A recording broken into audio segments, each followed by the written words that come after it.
Hi friends, இன்றைக்கி ஒரு சூப்பராக ஈஸியான ஒரு ஸ்நாக்ஸ் ரெசிபி பார்க்கலாம். அதுக்கு நல்ல பழுத்த 4 வாழைப்பழமை இந்த மாதிரி குட்டி குட்டியாக கட் பண்ணிவிட்டு ஒரு பிளேட்டில் எடுத்துக்கோங்க. அடுத்தது பேனில் ஒரு 2 டேபிள் ஸ்பூன் நெய் சேர்த்து இந்த வாழைப்பழத்தை சேர்த்து நல்லா வதக்கி விட்டுக்கோங்க.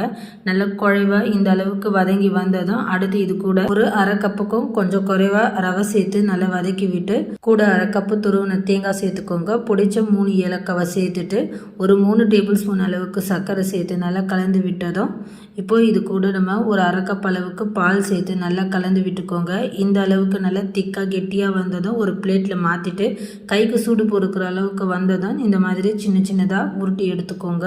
அடுத்து பேனில் 2 டேபிள் ஸ்பூன் அளவுக்கு நெய் சேர்த்துட்டு நம்ம ரெடி பண்ண உருண்டைகளை உருட்டி நல்லா டாஸ் பண்ணி எடுத்தீங்கன்னா சூப்பராக நமக்கு செவந்து வந்துடும். அப்படி இல்லைன்னா நீங்கள் பணியாரக்கல்லில் கூட நெய் சேர்த்து இந்த மாதிரி செஞ்சு எடுத்துக்கலாம். ஃப்ரெண்ட்ஸ், இந்த வீடியோ பிடிச்சிருந்தால் மறக்காமல் லைக், ஷேர், சப்ஸ்கிரைப் பண்ணிக்கோங்க. தேங்க்ஸ் ஃபார் வாட்சிங்.